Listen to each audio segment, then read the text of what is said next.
공판 관련 뉴스들이 사실은 공판장에서 이제 검찰이 자신들이 받아낸 진술들이 등장하기 때문에 굉장히 자세한 내용이 나오기 시작하는데 요즘 뉴스들이 너무 많다 보니까 자꾸 묻히고 있어요. 예. 그래서 오늘은 최순실 씨 관련 뉴스를 첫 뉴스로 좀 전하겠습니다. 자, 공판장에서는 어떤 이야기가 오갔습니까? 네, 어제 우병우 전 민정수석의 두 번째 재판이 있었습니다. 여기에 장시호 씨가 증인으로 나왔는데 다양한 발언들을 쏟아냈습니다. 지난 2014년 정윤회 문건 사건이 불거졌을 당시에 자신이 최순실 씨와 함께 있었다라는 겁니다. 최순실 씨가 밥 먹는 자리에서 전화를 하나 하고 왔는데 민정수석실에 도움을 청했다라고 이야기했다고 합니다. 그러면서 장시호 씨가 말하기를 최순실 씨가 통화를 하고 온 뒤 VIP에게 말씀드려야 하지 않겠냐. 그래도 유연이 아빠인데 이것을 덮어줘야지. 이렇게 죽일 수는 없지 않느냐라고 말했다고 합니다. 그래서 민정에서 해결해줬으면 좋겠다라는 말도 했다고 합니다. 이 공판장에는 이제 우병우 전 수석이 피고인석이 있었죠. 예. 근데 여기에 대해서 우병우 전 민정수석은 한마디로 말해서 날 아느냐, 날 본 적 있느냐. 장시호 씨는 본 적이 없는 거죠. 네, 쏘아 붙이면서 째려보기도 했다고 합니다. 예. 원래 이제 재판장에서 판사가 물어보기도 하거든요. 예. 직접 물어볼 말이 있느냐고. 그렇게 발언권을 줄 때 이렇게 물어볼 수가 있습니다. 근데 어제는 발언권을 주지 않았는데도 물어봤다고. 네, 끼어들어서 재판장의 제지를 받았다라고 합니다. 직접 봤냐 이거죠. 예. 본인이 할 수 있는 가장 큰 공격인 거죠. 날 봤어?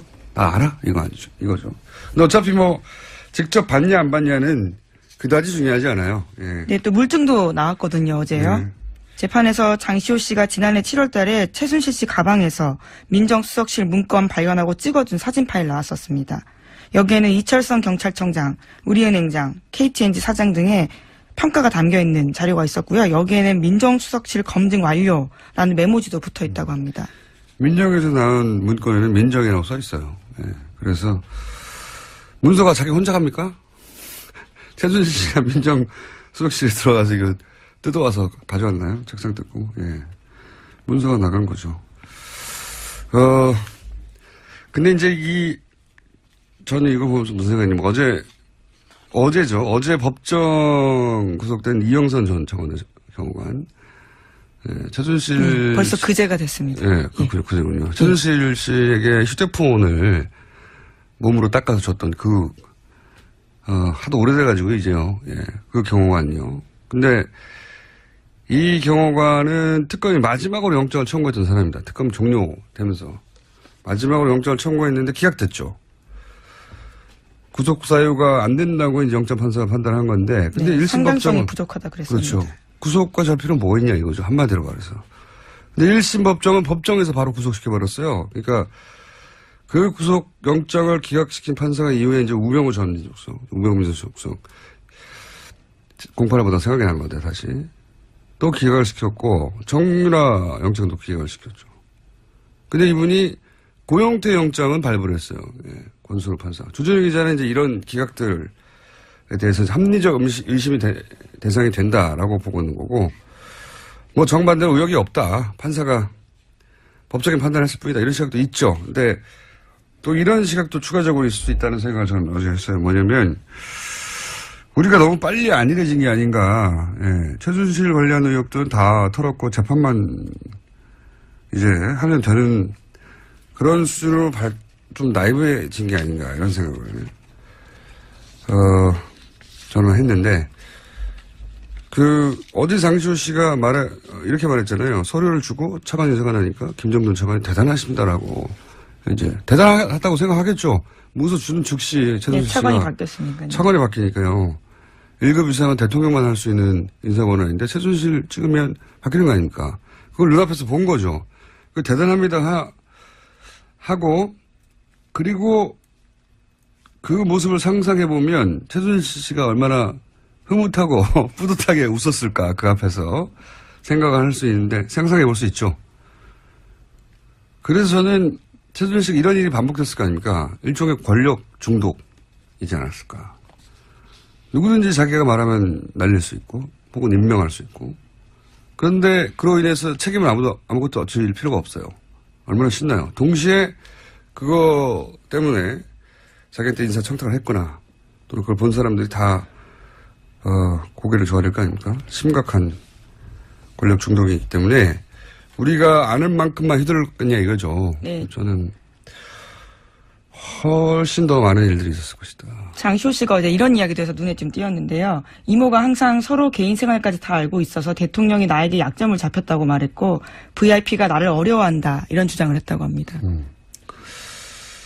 최순실 씨가 그렇게 생각하고 실제 권력도 휘두른 정황이 굉장히 많고 예. 그런 정도의 권력 중독이었다면 저질렀던 일들 밝혀지지 않는 것들이 많았을 것 같다. 아직도 많을 것 같다. 그 과정에서 얻어낸 이권이나 그 이권으로 얻은 이익, 실질적인 이익이 또 해외를 빠져나간 그런 은닉 자산들 굉장히 많을 것 같다. 꼭 다시 찾아야 된다 이건. 예, 다시 한번 다짐하겠습니다. 이런 식으로는 절대 성공할 수 없다는 사례를 꼭 남겨야지 되지 않겠나. 자, 그래서 저희가 오늘 이번 주 오늘부터 다시 은닉 재산 추적 프로그램을 시작합니다. 자, 다음 순요. 네, 어제 박근혜 전 대통령이 검찰에서 한 이야기도 잠깐 뉴스에 나왔었는데요. 최순실 씨와의 관계는 완전 소설이고 자기도 관련 뉴스 보고 놀라움의 연속이었다. 이런 이야기를 했다고 합니다. 게다가 정유현에 대해서는 이름 자체가 머릿속에 있지도 않다라고도 부인했다고 합니다. 박근혜 전 대통령이. 예. 네. 하지만 정유라 씨는 지난번에 들어와서 크리스마스 때도 통화했고 1월 1일에도 통화했었다고 밝힌 바가 있습니다. 누군지 모르고 통화했나 보죠. 이름 자체가 머리에 없다는 거 보니까. 모든 걸 다 부인하니까요. 자, 다음 순요. 네, 국민의당 관련된 소식입니다. 이유미 씨와 이준서 전 국민의당 최고위원이 대선 하루 전인 5월 8일 나눈 카카오톡 내용이 공개됐습니다. 카카오톡에서 이유미 씨는 사실대로 모든 걸 말하면 국민의당은 망하는 거라고 해서 아무 말도 못하겠다라고 이야기했고요. 이준서 전 최고위원은 사실대로라면 무엇을 말하는 것이냐고 물었습니다. 그러자 이유미 씨는 개인 간에 가볍게 나눈 대화다라면서 판슨스 스쿨 동료와의 이야기를 이런 식으로 평가했습니다. 저는 이제 어제도 말씀드렸지만 이 카톡은 고소고발 상태에서 증거가 될 수 있다는 걸 둘 다 인지한 상태의 대화다. 그러니까 그냥 그대로 보면 안 되고 그걸 염두에 두고 봐야 된다. 이제 이유미 씨는 나는 사실대로 말하자고 했다는 알리바이를 남기는 문자일 수도 있고요. 예, 단순히 걱정이 아니라. 걱정이 있다 하더라도 동시에 알리바이를 남깁니다. 유준서 씨는 나는 아무것도 모른다는 알리바이를 남기기 위한 문자.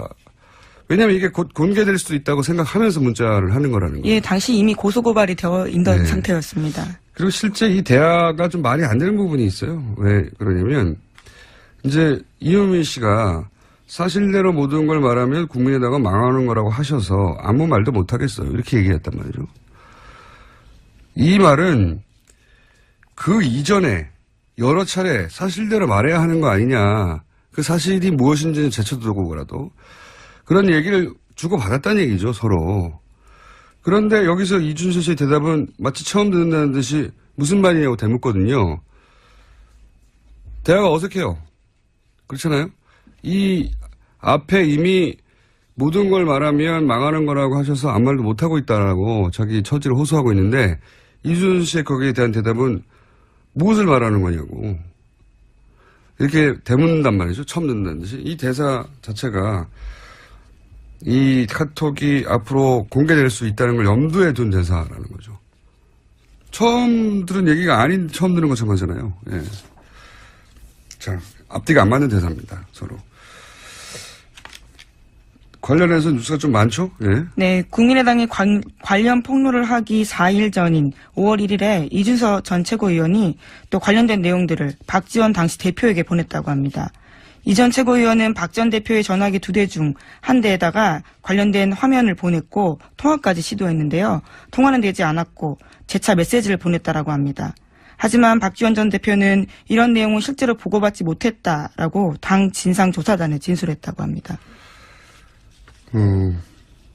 그러니까 이제 당과 연결된 고리들은 없다. 예, 직접 당 최고 지도부하고 연결된 고리는 없다는 얘기인 거죠. 예.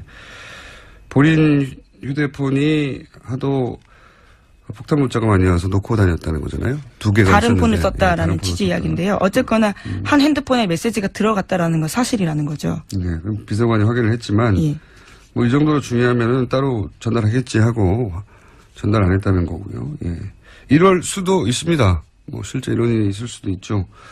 또는 유선으로 전달했을 수도 있고요. 예. 근데 여기서 중요한 건 어쨌든 당과 연결된 고리는 없다. 이것이 이제 당의 입장인 거죠, 현재까지. 예. 예, 하지만 당 진상조사단에서는 관련된 내용이 삭제됐는지 여부는 분석하지 않았다라고 밝히고 있습니다. 분석할 수가 없겠죠. 네. 이건 뭐 수사기관에서 해야 되지. 통신영장 받아서. 이용주 의원도 뭐 녹취를 사전에 들어보진 못했다고 하고, 예. 당 지도부들은 이 사안이 이렇게 기자회견 하기 전에는 허술한지도 몰랐고, 그리고 이걸 그렇게 활용할 줄도 몰랐다, 최고 지도부에서는. 그런데 이 내용은 며칠 동안 한 30번 이상, 네, 논평되고 막 하고 계속 했거든요. 공격적으로. 예. 난리가 났었는데, 당 지도부는 사전에 인지하지 못했다.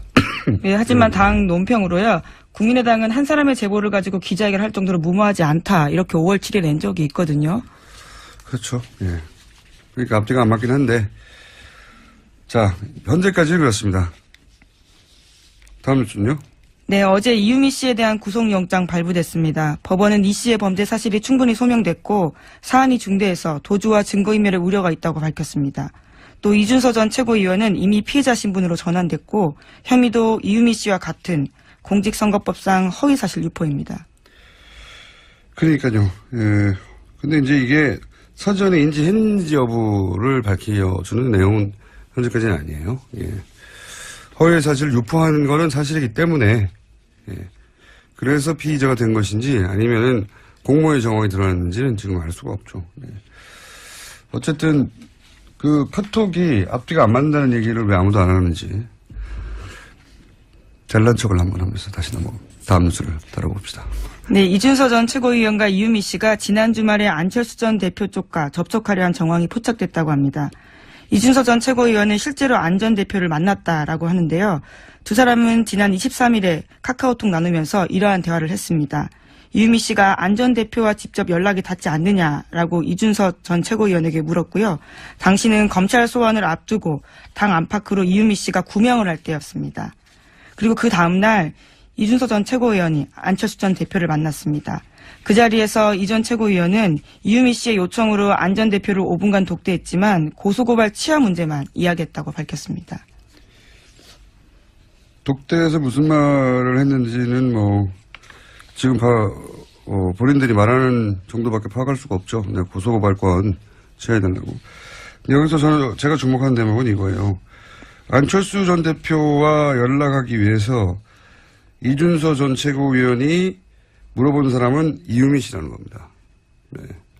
이 대목을 짚셨는데, 당내에 많은 사람들이 있잖아요. 본인 최고위원이잖아요. 예. 다른 국회의원들이 아니라 이유미 씨한테 물었다는 거고, 이유미 씨가 안철수 전 대표 측과 가깝다는 걸 아는 거죠, 충분히. 예. 직접 연락되지 않느냐고 말할 정도로. 그렇게 생각할 수밖에 없는 게 이유미 씨의 이제 과거 이야기를 계속했지만, 좀 더 구체적으로 얘기하면 청춘 콘서트 때 실무자였어요. 청춘 콘서트 관련해서 전화를 해서 뭔가를 어레인지하려면 이유미 씨가 받았습니다. 당시에 청춘 콘서트 측에 연락했던 적이 있는 분들은 전화번호를 확인해 보세요. 이유미 씨 전화번호가 있습니다. 자, 가까웠다는 거죠. 자, 다음 뉴스는요. 네, 문재인 대통령은 어제 기내 간담회 가졌습니다. 거기서 2단계 북핵 해법을 다시 한번 강조했는데요. 핵 동결은 대화의 입구고 그 다음에 그 대화의 출구는 완전한 핵폐기다라고 밝혔습니다. 문 대통령은 북핵 동결 단계에서 검증이 확실히 되지 않으면 다음 단계로 넘어갈 수 없다고 강조했습니다. 네, 언론에서는 2단계 북핵 해법이라고 하는데 당연한 거 아닙니까? 그래서 저는 여기에 이렇게 거창한 이름을 붙일 것까지는 없다. 대화를 하고 나중에는 핵폐기까지 가겠다는 거니까. 뉴스가 아니라고 봅니다. 예, 다음 뉴스는요. 네, 그리고 또 기자간담회에서 한 이야기들이 또 화제가 된 게 있는데요. 연차 휴가 계획 밝혔습니다. 휴가를 언제 간다라는 계획을 세울 수는 없는데, 그러나 저는 휴가를 다 사용할 계획입니다. 라고 이야기했는데요. 대통령의 연차 휴가는 21일입니다. 현재 하루 썼기 때문에 20일 남아 있습니다. 네, 별개의 뉴스가 되네요. 네. 자, 연차액을 다 사용할 계획입니다. 뉴스였고요. 다음 뉴스는요. 네, 문재인 대통령이 첫 방미 일정으로 나선 장진호 전투 기념비 방문이 미국 해병대와 한국전 참전 농사들로부터 뜨거운 반응을 얻고 있습니다. 미 해병대가 페이스북을 통해서 생중계한 문 대통령의 방미 영상에 댓글이 2,300개가 넘게 달렸습니다. 이건 저도 페이스북에 들어봤는데, 제가 이제 인문학 정보라고 몇 차례 상징을 잘 다룬다고 했는데 굉장히 상징적인 장소거든요. 뭐 유명한 곳도 아니에요. 예. 근데 이제 미군 해병대 입장에서는 해병대 역사에 가장 많은 인원이 한 전투에서 사망했고, 그리고 나서는 가장 많은 인원을 또 피난민들을 구출한 작전에 이어지기도 하니까 상징적인 장소예요. 근데 미국이 좋아하는 코드들이 다 있잖아요. 이런 거 참 잘 다뤄요. 그러니까 크게 패전하고 긴박하게 퇴각하다가 엄청난 피난민들을 구출하고, 근데 그 피난민의 자손이 성장해서 대통령이 되고, 미국에 돌아와서 자신의 부모를 구한 해병대 그 작전을 기리는 기념비 앞에 쓰고, 뭐 이런, 그리고 연설하고, 이게 헐리우드 영화가 잘 써먹는 스토리 라인 아닙니까? 미국인들이 굉장히 좋아하는 스토리 라인, 코드들이 실사판으로 나온 건데, 하여튼 누군지 모르겠는데 청와대에서 아주 선수가 있어요. 제가 보기에는. 예. 잘 다룹니다, 이런 건. 그래서 실제 화제가 됐어요, 보니까. 그 화제라는 이야기를 듣고 찾아가 봤더니 페이스북이 미 해병대 페이스북을 누가 보겠습니까? 미 해병대가 보는 거예요, 그냥. 근데 어제는 북적북적 난리가 났더군요. 자. 네, 조회수도 굉장히 많고요. 대부분 미국인들이 그걸 남겼어요. 네, 영어로 댓글이 달려 있습니다. 영어로 남겼다고 다 미국인은 아니죠. 우리도 영어 한참 이름도 영어 이름이더라고요. 저 들어가서 봤는데요. 엄청 많이 달리건 맞습니다. 자, 다음 뉴스는요. 네, 문재인 대통령은 미 상원과 하원 지도부를 잇따라 만나서 한미동맹의 중요성을 설명했습니다. 또 사드 문제에 대해서도 이야기를 했는데요. 전 정부의 합의라고 해서 결코 가볍게 여기지 않겠다고 여러 차례 공언해 왔다고 이야기했습니다. 그러나 문재인 대통령은 한국이 미국과 같은 민주주의 국가이기 때문에 민주적 절차적 정당성은 꼭 필요하다라고 강조했는데요. 또 괌기지 사드 배치 시 환경 영향 평가 실시했던 것도 언급했다고 합니다.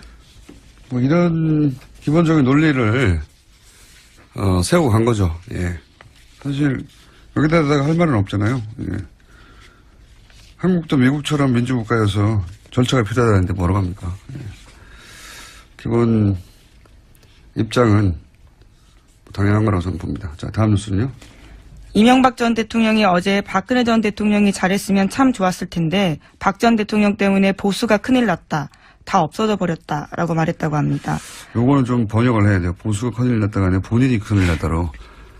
본인이 큰일 났다라고 생각하는 것 같다. 네, 어제 바른정당 이해운 대표 예방했을 때 이런 취지의 이야기를 했다고 하는데요. 예.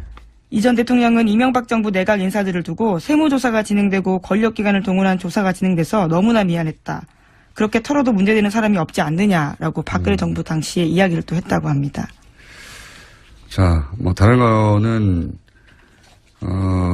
본인도 고생했다 뭐 이런 얘기고, 보수가 큰일 났다 다 없어져 버렸다가 아니라 내가 큰일 났다 나를 보호해줄 보수들이 무너졌다 이런 이야기로 저는 해석이 됩니다. 저는 그렇게 해석이 됩니다. 자, 뉴스 한두 개 정도 짚고 넘어갈 수 있습니다. 네, 자유한국당 전당대회 당대표 선거 계속 치러지고 있습니다. 28일에는 TV조선이 주최한 방송 토론회에 있었는데요. 거기서도 원유철 후보와 홍준표 후보가 말을 주고받았습니다. 홍 후보가 원 후보를 향해서 옴두꺼비 같은 행동한다라고 이야기를 했는데요. 원 후보가 타인 의견 존중하지 않고 막말하고 비아냥거리면 보수정치 괴멸시킨다라고 이야기하자 그에 대해서 맞받은 겁니다. 네. 두 분이 이런 공방을 많이 하네요. 예. 그리고 이제 사탕을 건넸더니 뭐라고 그랬다고요? 사탕 안에 뭐가 들어있을 줄 알고라고 하면서 거절했다고 합니다. 홍준표 후보가요. 원유철 후보가 전해주니까. 사탕 하나 드시죠? 라고 이제 제스처를 했더니 거기 뭐가 들은 줄 알고. 예. 네, 목에 좋다면서 건넸는데요. 의심의 눈빛을 보냈다는 거죠. 실제 의심했겠어요. 그냥 대받아 친 거죠, 그렇게. 예. 재밌는 설정입니다. 본 적이 없는 거죠. 네, 예. 쏘아 붙이면서 째려보기도 했다고 합니다. 예. 원래 이제 재판장에서, 판사가 물어보기도 하거든요. 예. 직접 물어볼 말이 있느냐고. 그렇게 발언권을 줄 때 이렇게 물어볼 수가 있습니다. 근데 어제는 발언권을 주지 않았는데도 물어봤다고. 네, 끼어들어서 재판장의 제지를 받았다라고 네. 합니다. 직접 봤냐 이거죠. 네. 본인이 할 수 있는 가장 큰 공격인 거죠. 날 봤어? 나 알아? 이거 아니죠. 이거죠. 근데 어차피 뭐 직접 봤냐 안 봤냐는 그다지 중요하지 않아요. 예. 네, 또 물증도 나왔거든요, 어제요. 네. 재판에서 장시호 씨가 지난해 7월 달에 최순실 씨 가방에서 민정수석실 문건 발견하고 찍어준 사진 파일 나왔었습니다. 여기에는 이철성 경찰청장, 우리은행장, KTNG 사장 등의 평가가 담겨있는 자료가 있었고요. 여기에는 민정수석실 검증 완료라는 메모지도 붙어있다고 합니다. 민정에서 나온 문건에는 민정이라고 써 있어요. 예. 그래서 문서가 자기 혼자 갑니까? 최순실 씨가 민정수석실에 들어가서 이거 뜯어와서 가져왔나요? 책상 뜯고. 예. 문서가 나간 거죠.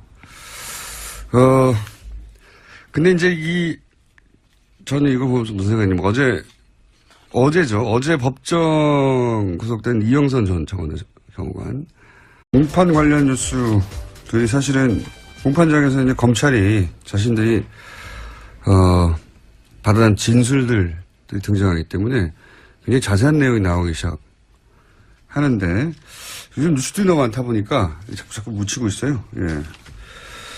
그래서, 오늘은 최순실 씨 관련 뉴스를 첫 뉴스로 좀 전하겠습니다. 자, 공판장에서는 어떤 이야기가 오갔습니까? 네, 어제 우병우 전 민정수석의 두 번째 재판이 있었습니다. 여기에 장시호 씨가 증인으로 나왔는데 다양한 발언들을 쏟아냈습니다. 지난 2014년 정윤회 문건 사건이 불거졌을 당시에 자신이 최순실 씨와 함께 있었다라는 겁니다. 최순실 씨가 밥 먹는 자리에서 전화를 하나 하고 왔는데 민정수석실에 도움을 청했다라고 이야기했다고 합니다. 그러면서 장시호 씨가 말하기를 최순실 씨가 통화를 하고 온 뒤 VIP에게 말씀드려야 하지 않겠냐. 그래도 유연이 아빠인데 이것을 덮어줘야지. 이렇게 죽일 수는 없지 않느냐라고 말했다고 합니다. 그래서 민정에서 해결해줬으면 좋겠다라는 말도 했다고 합니다. 이 공판장에는 이제 우병우 전 수석이 피고인석이 있었죠. 예. 근데 여기에 대해서 우병우 전 민정수석은 한마디로 말해서 날 아느냐, 날 본 적 있느냐. 장시호 씨, 최순실. 벌써 그제가 됐습니다. 예, 그제군요. 최순실 씨에게 휴대폰을 몸으로 닦아서 줬던 하도 오래돼가지고 이제요. 예, 그 경호관요. 근데 이 경호관은 특검이 마지막으로 영장을 청구했던 사람입니다. 특검 종료되면서 마지막으로 영장을 청구했는데 기각됐죠. 구속 사유가 안 된다고 이제 영장 판사가 판단한 건데, 근데 네, 1심 상당성이 법정은 부족하다 그랬습니다. 그렇죠. 구속과 잡히는 뭐 있냐 이거죠. 한마디로 말해서. 근데 1심 법정은 법정에서 바로 구속시켜버렸어요. 그러니까 그 구속 영장을 기각시킨 판사가 이후에 이제 우병우 전 민정수석, 우병우 민정수석 공판을 보다 생각이 난 건데 다시 또 기각을 시켰고 정유라 영장도 기각을 시켰죠. 근데 이분이 고영태 영장은 발부를 했어요. 예, 권순우 판사. 주준희 기자는 이제 이런 기각들에 대해서 합리적 의심이 대상이 된다라고 보고 있는 거고, 뭐 정반대로 의혹이 없다. 판사가 법적인 판단을 했을 뿐이다. 이런 시각도 있죠. 근데 또 이런 시각도 추가적으로 있을 수 있다는 생각을 저는 어제 했어요. 뭐냐면 우리가 너무 빨리 안일해진 게 아닌가. 예, 최순실 관련 의혹들은 다 털었고 재판만 이제 하면 되는 그런 수준으로 서로 개인 생활까지 다 알고 있어서 대통령이 나에게 약점을 잡혔다고 말했고 VIP가 나를 어려워한다 이런 주장을 했다고 합니다. 최순실 씨가 그렇게 생각하고 실제 권력도 휘두른 정황이 굉장히 많고, 예, 그런 정도의 권력 중독이었다면 저질렀던 일들 밝혀지지 않는 것들이 아직도 많을 것 같다. 그 과정에서 얻어낸 이권이나 그 이권으로 얻은 이익, 실질적인 이익이 또 해외를 빠져나간 그런 은닉 자산들 굉장히 많을 것 같다. 꼭 다시 찾아야 된다, 이건. 예, 다시 한번 다짐하겠습니다. 이런 식으로는 절대 성공할 수 없다는 사례를 꼭 남겨야지 되지 않겠나. 자, 그래서 저희가 오늘, 이번 주, 오늘부터, 다시 은닉 재산 추적 프로그램을, 예, 시작합니다. 자, 다음 순요. 네, 어제 박근혜 전 대통령이 검찰에서 한 이야기도 잠깐 뉴스에 나왔었는데요. 최순실 씨와의 관계는 완전 소설이고 자기도 관련 뉴스 보고 놀라움의 연속이었다. 이런 이야기를 했다고 합니다. 게다가 정유현에 대해서는 이름 자체가 머릿속에 있지도 않다라고도 부인했다고 합니다. 박근혜 전 대통령이. 예. 네. 하지만 정유라 씨는 지난번에 들어와서 크리스마스 때도 통화했고 1월 1일에도 통화했었다고 밝힌 바가 있습니다. 라이브해진 게 아닌가 이런 생각을 저는 했는데 어제 장시호 씨가 이렇게 말했잖아요. 서류를 주고 차관 인사가 나니까 김정돈 차관이 대단하십니다라고 이제 대단하다고 생각하겠죠. 문서 주는 즉시 최순실 네, 차관이 씨가 바뀌었으니까요. 차관이 바뀌니까요. 1급 이상은 대통령만 할 수 있는 인사권한인데 최순실 찍으면 바뀌는 거 아닙니까? 그걸 눈앞에서 본 거죠. 대단합니다 하고 그리고 그 모습을 상상해 보면 최순실 씨가 얼마나 흐뭇하고 뿌듯하게 웃었을까 그 앞에서 생각을 할 수 있는데 상상해 볼 수 있죠. 그래서 저는 최순실 씨가 이런 일이 반복됐을 거 아닙니까? 일종의 권력 중독이지 않았을까. 누구든지 자기가 말하면 날릴 수 있고 혹은 임명할 수 있고 그런데 그로 인해서 책임을 아무것도 질 필요가 없어요. 얼마나 신나요. 동시에 그거 때문에 자기한테 인사청탁을 했거나 또는 그걸 본 사람들이 다 고개를 줘야 될 거 아닙니까? 심각한 권력 중독이기 때문에 우리가 아는 만큼만 휘둘렀겠냐 이거죠. 네. 저는 훨씬 더 많은 일들이 있었을 것이다. 장시호 씨가 어제 이런 이야기도 해서 눈에 좀 띄었는데요. 이모가 항상